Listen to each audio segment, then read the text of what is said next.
Hi, everybody. Hi, everybody.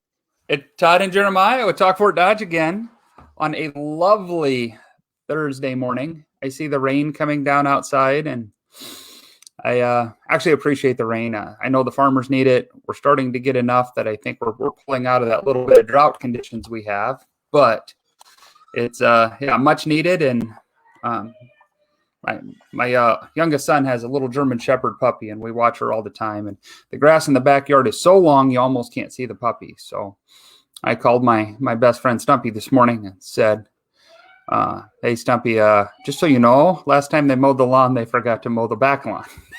So he goes, "We'll get him over there, but it's not going to be today." Stumpy was mowing my yard on Sunday, and I don't think he usually mows on Sunday, but that was like the only nice day for him to do that, and it's starting to look like the Amazon. Everybody's is. It's great we're getting this much rain and this much sun, and I think that's why we live in Iowa. I don't know if you drove down any county roads lately and seen all the corn coming up and the beans, and it's just so great to see springtime in Iowa, and everything's green and beautiful, and that's why we live here. It is why we live here. And speaking of living in Fort Dodge, the greatest place on earth, we have like a crazy real estate going through the entire country, from shortage of houses. Mm-hmm. And you hear about it in every big major city. And Todd, I know I say all the time, my sister lives in Denver, and I talk to her all the time because she wants to buy. And so I get to hear firsthand the Denver market. Mm-hmm. And it's crazy. It's like, well, we're small town Iowa. We don't have those kind of issues, but we kind of do. You know, we don't have the big, we have similar, but we have a shortage. Nope. I'm looking at my screen right now, Todd. We have 38 active listings in Fort Dodge. Which it. On average used to be 400. Yeah, can you believe that? We're 10% of what we normally are. It's just, and we are doing stuff here that big city realtors are used to. And I'm going to say big city. Fort Dodge is not the big city, and I think that's why we love it here. But had one the other day where somebody came in over asking, like 5% over asking, and then came back on inspections to get all their money back because they were getting buyer's remorse because they paid too much for the house. So, you know what? Come look at the house. Offer what it's worth. And it's just kind of one of those. We're playing games like big city realtors been doing forever, and now all of a sudden, people are playing that here, and I'm not good at playing those games. Yeah. So in Denver, what they're doing is you have $50,000 put down on a house, but that price range is like $450,000, which is comparable to a $150,000 house in Fort Dodge. Mm-hmm. So you go and you have your $50,000. You're like, yeah, I got my down payment. All of a sudden, the house comes up. They have 60 offers on them, and you're competing with people that are cash. Like 15 of them might be cash. But if you have a good, strong, conventional loan and you come in, whatever, you're good. Well, what happens is you almost have to come in at 500,000. And what they're doing there is they are having the houses appraised. Then they put them on the market. So it's appraised for 450. Then they're putting in the offers. The sellers are forcing the buyers to put in the offers that anything that goes above the appraisal value, you have to pay the difference. Mm-hmm. So people are buying them for $500,000, and then you have to take your 50 and apply it there. So now you don't have a down payment. Yep. That's crazy. I was reading a chart the other day that talks about how housing is the most unaffordable that it's been since the 2008 recession. In 2008, housing became super cheap, but of course it was still unaffordable because nobody could get loans, nothing worked. We were in this huge recession, and we're getting back to that point where housing is that unaffordable because it's just going up in price that much and that fast because shortage of housing. I mean, I don't know why it happened all of a sudden, and I've read different theories, but I don't know if I quite agree with any of them. But housing is just rare. I mean, you put your house on the market, it's a seller's market. I'm showing a couple of people houses right now that we're going to find a house and then put theirs on the market. I got it all ready to go. So as soon as we find a house, We're going to get an offer on Yep. that. We're going to hit send on theirs. And they're not being ridiculous with their price. And that's something I talk about ahead of time is if you're going to find a new house before you put yours on the market, we're putting yours on the market at value so we can get it sold because it'll sell in a So week. that right there is the biggest difference between a small town Iowa and what's going on in the big cities is we're not getting $50,000 over what the market value is. We might be getting over, but it's like 5,000, maybe 5% 10. less. Yeah. Rarely get 10, but it's, people are going over asking, but we, at same note, but we had this discussion the other day, and of course, Jim Kesterson's an appraiser and talks about appraising houses. So you mentioned in Denver, they're appraising houses and then they're coming in over asking.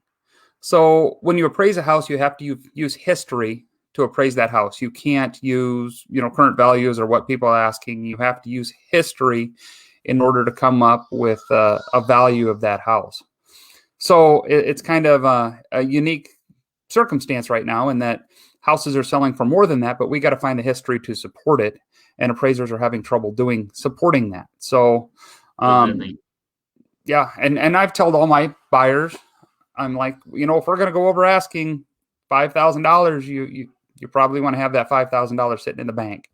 Not that that house isn't worth it, but the appraiser has to use history to protect the bank to buy that house. So just, beware and, just be educated. And that's one of the reasons you use somebody like me or Jeremiah, but mostly me, to help you buy a house because you kind of have to know these things going into it. Otherwise you're not going to end up with the best deal, and you're going to overpay, and then you're going to have trouble once you go to the bank and do all this stuff.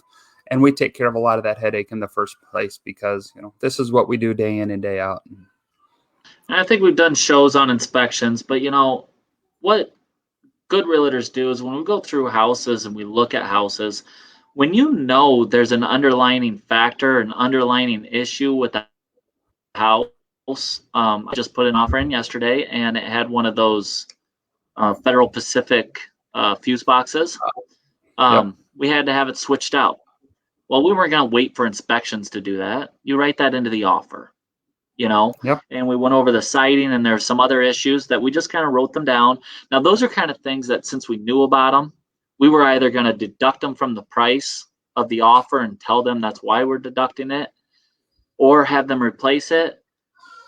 And then during inspections, those items are kind of off the table, so now you're looking for other stuff that you and I aren't qualified to look for, and that's proper leaks under the floor or, drainage or how the tub drains slow and right. Electrical. You and I will never learn electrical code, real code. We have 101 in a lot of categories, but we don't know it all by heart.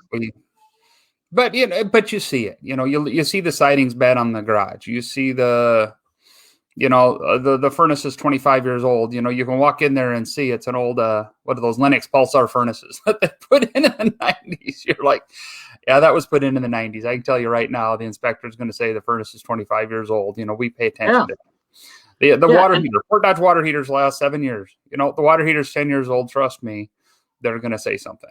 Yeah, and when you're with your client, you look at the bottom of it, and if there's no rust at all, you're like, that could be good for a while. This house has a good softener, blah, blah, blah. But on the same token, it's just filled with rust. It's like, let's not wait for inspections to find out. Like, us common sense people know that that's going to go bad in the next year. Let's go ahead and either ask for a home warranty or let's ask for a new one to be replaced. And we put that in the offer, not inspections. Yep. We get that ahead of time. Nope. Agree completely. So, yeah, I do have to laugh, Jeremiah, because the title of this broadcast is Comedians in Fort Dodge. And we started talking about buying real estate right away. So one of the, I better bring it up 10 minutes into the show here. But the reason we named it Comedians in Fort Dodge is I thought we were going to have a comedian online with us today. And I don't think she got the link right. So Friday, tomorrow night at Shiny Top, we are going to have open mic night. And there's supposed to be between 4 and 6 comedians there. But like Elisa says, they're comedians. And sometimes they're just being funny when they put their name in the hat to say they're going to be here. And they're all driving. I mean, they're coming from Cedar Rapids and Ames and Des Moines, and only 1 or 2 of them live here locally. So just food for thought if you're bored tomorrow night. And one of them bought a house yesterday, right? I know. Favorite client ever. I'll tell you that tomorrow, too. I'll be up there. This is my favorite. Well, one of my favorite. My favorite client that moved from New Zealand ever. If you put the qualifiers on that. You probably don't have a lot of New Zealand clients, do you? No, just one. Trying to recruit more, though, maybe. But this speaks volumes to where Fort Dodge has gone. Her and her husband moved here from New Zealand with no jobs. She's from this area, so she knew the area, but they moved here. They knew they wanted to move back here and moved here with no jobs. And both of them, one of them is working now, and one of them is just waiting to start the job after 3 months here. And they're both really good jobs. Wow. Yeah, just, it's unreal, the job market here. And you know what? If you like living where you can be anywhere in town in 7 minutes. Love it. Love it. Where I told a client when I was doing a tour one time that if you go to Hy-Vee, you're going to run into 10 people that you know. Mm-hmm. And they're like, what? And where they were from, they're like, you would never run into somebody in the marketplace is what they called it, And the first weekend they were there, I grabbed some milk, and I saw them there. I was like, hey, I told you somebody. I felt like Santa Claus driving home the other day because you ever seen the Santa Claus with Ted, what's his name? Where he's walking down the street and he's like, Billy, you've been naughty, and Sandy, you've been good. You remember that? And I'm driving home from Kesterson the other day, drove by 7 cars, and I knew everybody's first name as I waved on the way by. I was like, that's just crazy. We can live in a town like that where you just know almost everybody. I mean, it's crazy. It's fun. You get a wave, people wave back. So it's pretty cool. Yeah, and like if you're out on the gravel roads, if you don't wave, you're rude. Like that's just like heck yeah, an unspoken rule to the farmers and whatnot out on the gravel roads. Speaking of gravel roads and farmers, see a pickup coming down the road. There's 3 guys in the pickup sitting across front seat. Remember the old pickups? How do you know which one is the real farmer? It's the one in the middle. Because the one in the middle knows he doesn't have to drive and he doesn't have to get out and open the gate.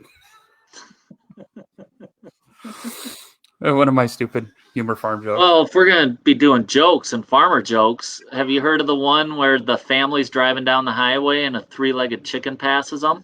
No. Yeah, 3-legged chicken. And all of a sudden there's a group of them. And he's like, what in the world is going on? And he sees that they all go to this farm. So he just pulls in the driveway because he sees the farmer and wife standing there. And they're like, what is going on? Do those chickens have 3 legs? He goes, yeah, I bred them that way. It's like, why? How? What happened? He goes, well, I have 3 daughters and they all want a chicken leg. And so I decided to breed them so we wouldn't have to, we'd just kill one chicken and we all get chicken leg. They're all happy. He goes, wow, are they good? And he goes, well, heck, if I know, we've never caught one. That has nothing to do with Fort Dodge, but it's a great Iowa farm joke. With comedy, so we got some comedy now. Why do farmers' hats go down on the outside? So they can see in the mailbox, get that check. Those are old jokes, but they're funny. That's good. Oh, shoot. Well, I think we had a good discussion today. It kind of real estate, ended it with a little comedy at the end. Because we are hilarious. Hilarious. Just ask us. We'll tell you. We'll tell you. Great sense of humor. Good looking. Handsome. Great hair. Todd's always having good hair days. Awesome. Well, I think we're going to end. We're about 15 minutes into it, and that's probably good for today. Have a great week, everybody. We'll see you next Thursday on Talk Fort Dodge. Bye.